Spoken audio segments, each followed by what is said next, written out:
विश्वास, चिंता और परमेश्वर की शांति। पहला वचन यशायाह अध्याय 41 आयत 10। मत डर, क्योंकि मैं तेरे संग हूँ। इधर उधर मत ताक, क्योंकि मैं तेरा परमेश्वर हूँ। मैं तुझे दृढ़ करूँगा और तेरी सहायता करूँगा। अपने धर्ममय दाहिने हाथ से मैं तुझे संभाले रहूँगा।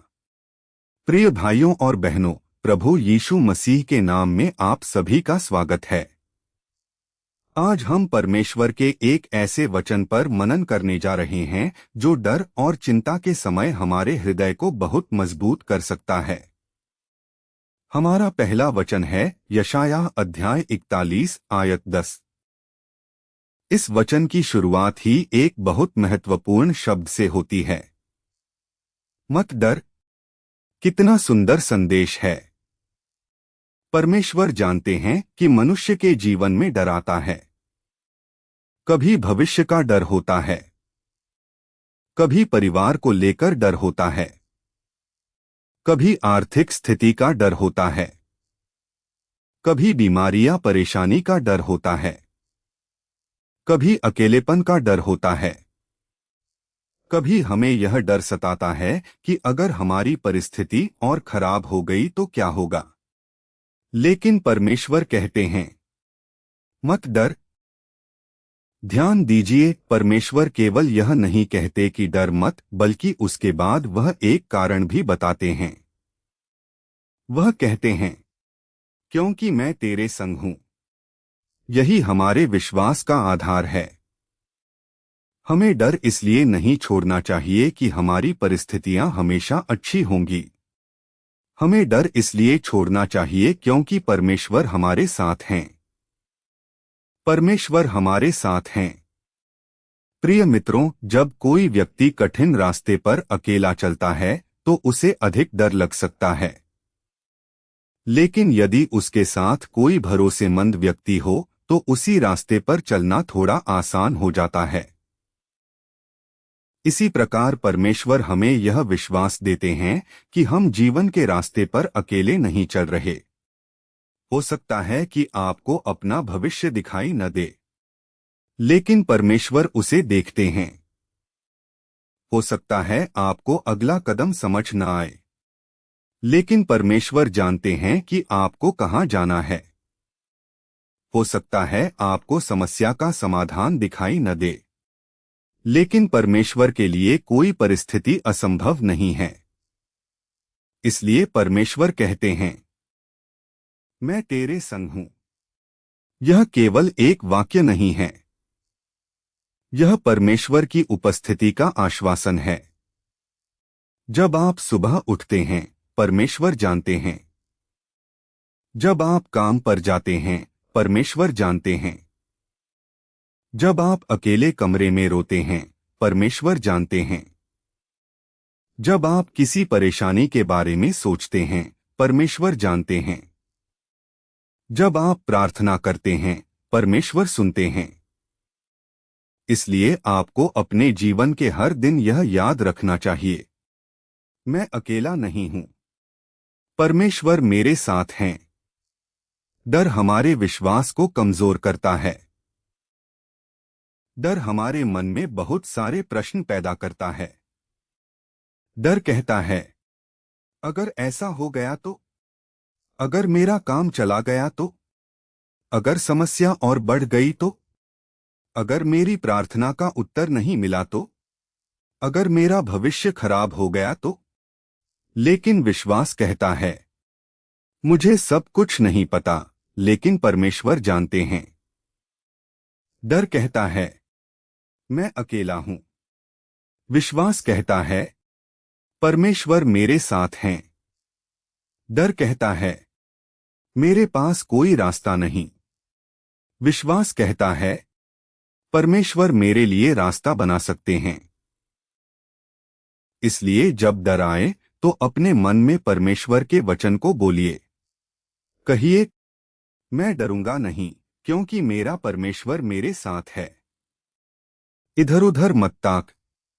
वचन में आगे परमेश्वर कहते हैं, इधर उधर मत ताक। इसका अर्थ है कि अपनी परेशानी को देखकर इतना निराश मत हो जाओ कि परमेश्वर को ही भूल जाओ। हम अक्सर अपनी समस्या को बहुत बड़ा और परमेश्वर को बहुत छोटा समझने लगते हैं। जब कोई कठिन परिस्थिति आती है तो हमारा पूरा ध्यान उसी समस्या पर चला जाता है। हम सुबह से रात तक उसी के बारे में सोचते हैं। लेकिन परमेश्वर कहते हैं, अपनी आंखें मेरी ओर उठाओ, अपना विश्वास मुझ पर रखो, अपनी चिंता मेरे सामने रखो। यदि आपकी समस्या बड़ी है तो याद रखिए कि आपका परमेश्वर उससे बड़ा है। यदि आपका कर्ज बड़ा है तो परमेश्वर उससे बड़े हैं। यदि आपका डर बड़ा है तो परमेश्वर उससे बड़े हैं। यदि आपकी परेशानी बड़ी है तो परमेश्वर उससे बड़े हैं। मैं तेरा परमेश्वर हूं। परमेश्वर कहते हैं, मैं तेरा परमेश्वर हूं। यहां फिर एक व्यक्तिगत संबंध दिखाई देता है। परमेश्वर केवल दुनिया के परमेश्वर नहीं हैं। वह हमारे परमेश्वर बनना चाहते हैं। वह चाहते हैं कि हम उनके साथ व्यक्तिगत संबंध रखें। प्रार्थना केवल शब्द बोलना नहीं है। प्रार्थना परमेश्वर से बात करना है। जब आप परमेश्वर से बात करते हैं तो अपने मन की बात खुलकर कह सकते हैं। आप कह सकते हैं, प्रभु मैं डर रहा हूं। प्रभु मैं परेशान हूं। प्रभु मुझे समझ नहीं आ रहा कि क्या करूं। प्रभु मुझे सही रास्ता दिखाइए। प्रभु मुझे अपनी शक्ति दीजिए। परमेश्वर आपके सच्चे हृदय को देखते हैं। मैं तुझे दृढ़ करूंगा। अब वचन का अगला हिस्सा देखिए। मैं तुझे दृढ़ करूंगा। कितनी बड़ी प्रतिज्ञा है। कई बार हमें लगता है कि हम कमजोर हो गए हैं। हम कहते हैं, अब मुझ में शक्ति नहीं बची। लेकिन परमेश्वर कहते हैं, मैं तुझे दृढ़ करूंगा। इसका अर्थ है कि हमारी शक्ति समाप्त हो सकती है, लेकिन परमेश्वर की शक्ति समाप्त नहीं होती। हम थक सकते हैं, परमेश्वर नहीं थकते। हम निराश हो सकते हैं, परमेश्वर हमें आशा दे सकते हैं। हम गिर सकते हैं, परमेश्वर हमें उठाने की शक्ति दे सकते हैं। मैं तेरी सहायता करूंगा। परमेश्वर आगे कहते हैं, मैं तेरी सहायता करूंगा। प्रिय भाइयों और बहनों, सहायता मांगने में शर्म मत कीजिए। परमेश्वर से सहायता मांगना कमजोरी नहीं है, यह विश्वास है। जब हम कहते हैं, प्रभु मुझे आपकी सहायता चाहिए, तब हम स्वीकार करते हैं कि हमें परमेश्वर की जरूरत है। आपको हर चीज अकेले करने की जरूरत नहीं है। अपनी बुद्धि का उपयोग करें, मेहनत करें, सही निर्णय लें, लेकिन परमेश्वर की सहायता मांगते रहें। मैं तुझे संभाले रहूंगा। वचन के अंत में परमेश्वर कहते हैं कि वह हमें संभाले रखेंगे। प्रिय मित्रों, कभी कभी जीवन में हम गिरने के करीब पहुंच जाते हैं। हमें लगता है कि अब हम आगे नहीं चल सकते, लेकिन परमेश्वर हमें संभाल सकते हैं। हो सकता है आज आप स्वयं को बहुत कमजोर महसूस कर रहे हों, लेकिन परमेश्वर आपको संभाल सकते हैं। आपकी परिस्थिति चाहे जैसी हो, परमेश्वर को अपना हाथ सौंप दीजिए। कहिए, प्रभु मैं अपनी शक्ति से नहीं, आपकी शक्ति से चलना चाहता हूं। दूसरा वचन फिलिप्पियों अध्याय 4 आयत 6 और 7। अब हम दूसरे वचन पर आते हैं। यह वचन भी चिंता और मन की शांति के बारे में बहुत सुंदर संदेश देता है। किसी बात की चिंता मत करो, परंतु हर बात में तुम्हारे निवेदन, प्रार्थना और धन्यवाद के द्वारा परमेश्वर के सम्मुख उपस्थित किए जाएं। तब परमेश्वर की शांति, जो सारी समझ से परे है, तुम्हारे हृदय और तुम्हारे विचारों को मसीह यीशु में सुरक्षित रखेगी। प्रिय भाइयों और बहनों, आज के समय में यह वचन बहुत आवश्यक है, क्योंकि चिंता हमारे जीवन का हिस्सा बनती जा रही है। हम छोटी छोटी बातों को लेकर चिंता करते हैं। कभी भविष्य की चिंता, कभी परिवार की चिंता, कभी काम की चिंता, कभी पैसे की चिंता, कभी अपने बच्चों की चिंता, कभी अपने स्वास्थ्य की चिंता, कभी इस बात की चिंता कि लोग हमारे बारे में क्या सोचते हैं। लेकिन बाइबल हमें सिखाती है कि चिंता को अपने हृदय में जमा करते रहना हमारे लिए अच्छा नहीं है। हमें अपनी चिंता परमेश्वर के सामने लेकर जानी चाहिए। चिंता और प्रार्थना। इस वचन में एक सुंदर तरीका बताया गया है। जब चिंता आए, प्रार्थना करें। जब डर आए, परमेश्वर के सामने निवेदन करें। जब परेशानी आए, धन्यवाद करना न भूलें। यह बहुत महत्वपूर्ण है, क्योंकि हमारा मन अक्सर केवल समस्या को देखता है।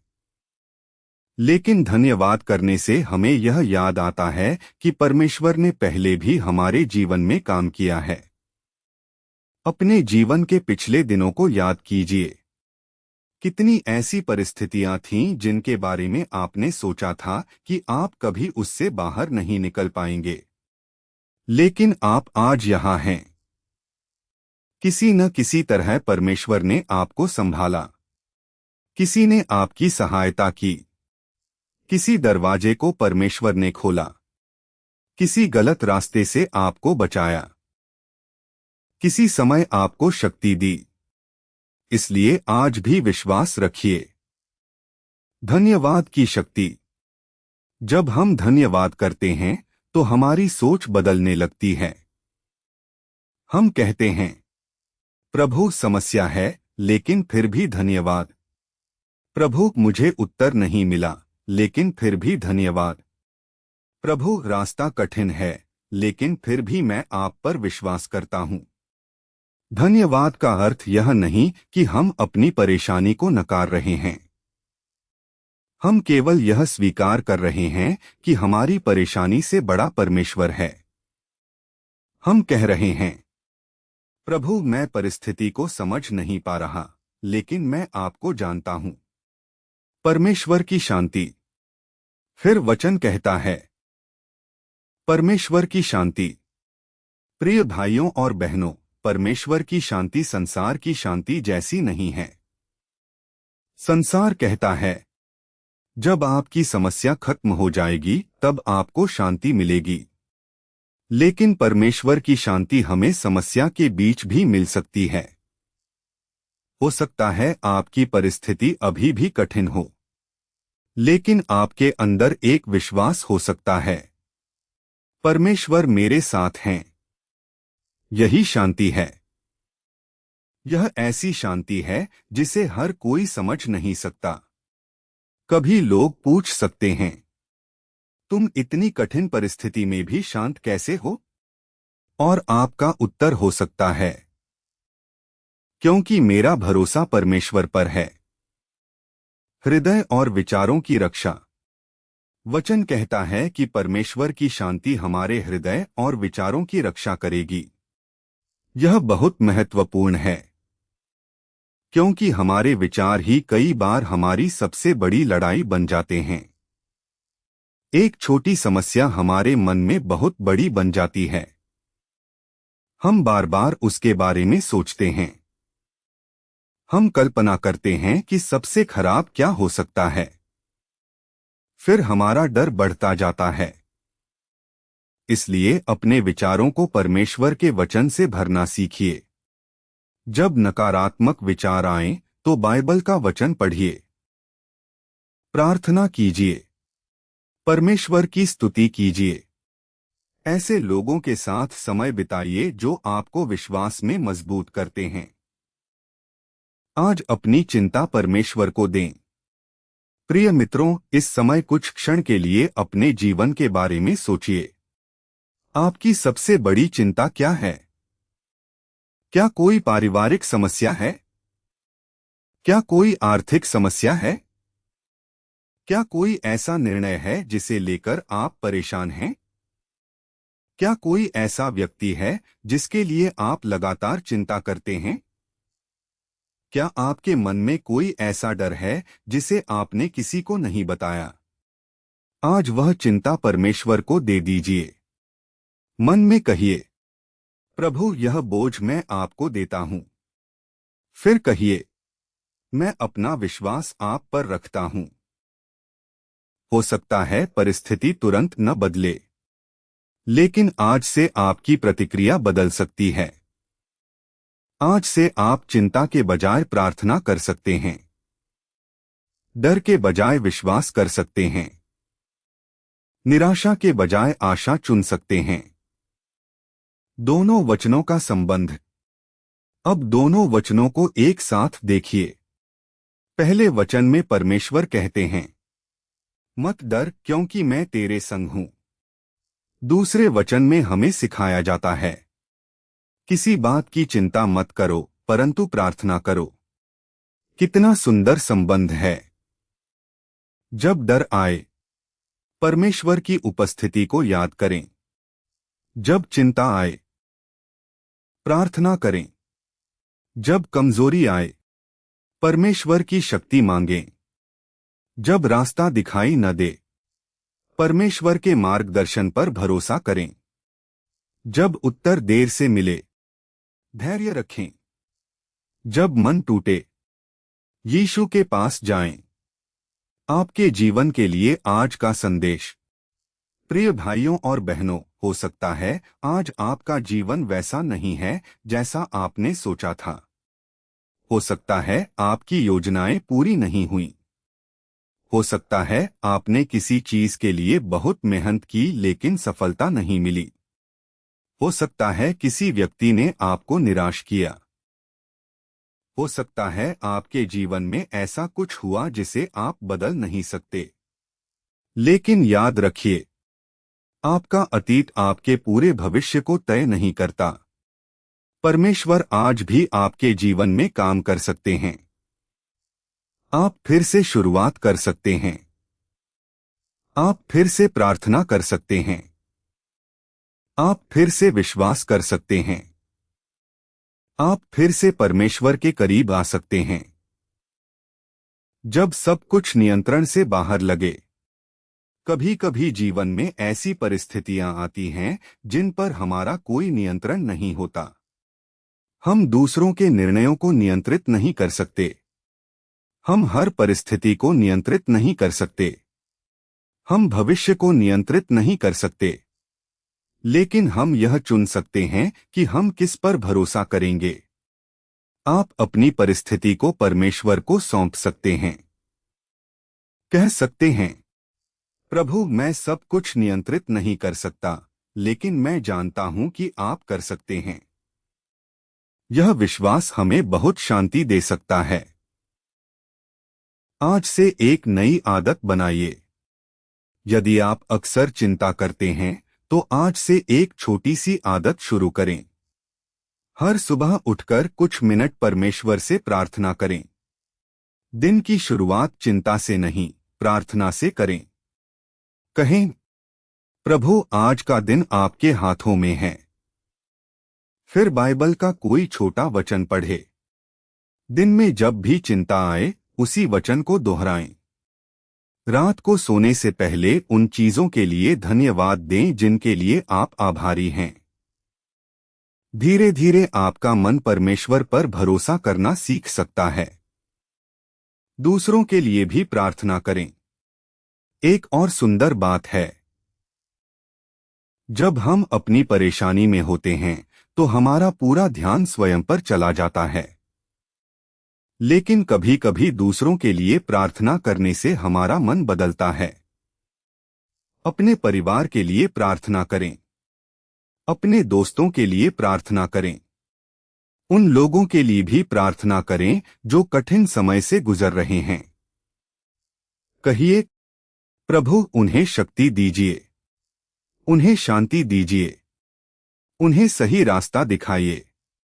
प्रार्थना केवल हमारी समस्याओं के बारे में नहीं है, प्रार्थना परमेश्वर के साथ हमारे संबंध का हिस्सा है। अंतिम प्रोत्साहन। प्रिय भाइयों और बहनों, आज के संदेश से केवल एक बात याद रखिए, डर में अकेले मत रहिए। जब डर आए, परमेश्वर को पुकारिए। जब चिंता आए, प्रार्थना कीजिए। जब कमजोरी आए, उनकी शक्ति मांगिए। जब रास्ता बंद दिखाई दे, विश्वास रखिए। जब उत्तर देर से मिले, धैर्य रखिए। और जब मन कहे कि अब कुछ नहीं हो सकता, तब परमेश्वर के वचन को याद कीजिए। मत डर, क्योंकि मैं तेरे संग हूं।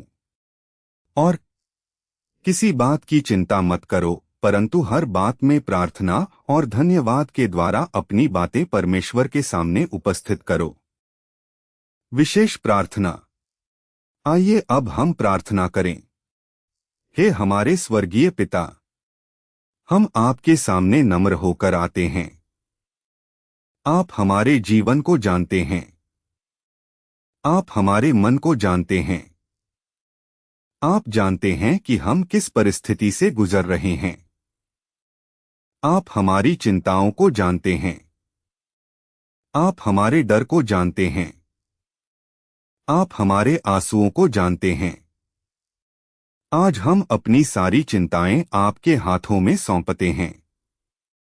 प्रभु, जहां डर है वहां विश्वास दीजिए। जहां चिंता है वहां शांति दीजिए। जहां कमजोरी है वहां शक्ति दीजिए। जहां निराशा है वहां आशा दीजिए। जहां भ्रम है वहां सही मार्ग दिखाइए। जहां अकेलापन है वहां अपनी उपस्थिति का अनुभव कराइए। प्रभु, हमें याद दिलाइए कि हम अकेले नहीं हैं। आप हमारे साथ हैं। आप हमारे परमेश्वर हैं। आप हमें दृढ़ कर सकते हैं। आप हमारी सहायता कर सकते हैं। आप हमें संभाल सकते हैं। प्रभु, हमारे हृदय और हमारे विचारों की रक्षा कीजिए। हमारे मन को नकारात्मक सोच और अनावश्यक चिंता से बचाइए। हमें सिखाइए कि चिंता के समय प्रार्थना करें। हमें सिखाइए कि कठिन परिस्थिति में भी धन्यवाद करें। हमें सिखाइए कि हम अपने भविष्य को आपके हाथों में सौंप दें। हम अपने परिवार को आपके हाथों में देते हैं। हम अपने काम को आपके हाथों में देते हैं। हम अपने भविष्य को आपके हाथों में देते हैं। हम अपनी सभी समस्याओं को आपके हाथों में देते हैं। प्रभु यीशु, हमें अपने करीब रखिए। जब हम गिरें, हमें उठाइए। जब हम थकें, हमें शक्ति दीजिए। जब हम डरें, हमें विश्वास दीजिए। और जब हमें रास्ता दिखाई न दे, तो हमारा हाथ पकड़कर आगे ले चलिए। हम विश्वास करते हैं कि आप हमारे साथ हैं। हम विश्वास करते हैं कि आप हमें नहीं छोड़ेंगे। हम विश्वास करते हैं कि आपकी शांति हमारे हृदय और विचारों की रक्षा कर सकती है। प्रभु यीशु मसीह के नाम में प्रार्थना करते हैं। आमीन। समापन। प्रिय भाइयों और बहनों, आज के दोनों वचनों को अपने हृदय में रखिए। यशायाह अध्याय 41 आयत 10।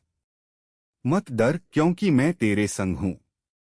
और फिलिप्पियों अध्याय 4 आयत 6 और 7 हमें सिखाते हैं कि अपनी चिंताओं को प्रार्थना और धन्यवाद के द्वारा परमेश्वर के सामने रखें, और परमेश्वर की शांति हमारे हृदय और विचारों की रक्षा करेगी। जब भी आपको डर लगे, परमेश्वर को याद करें।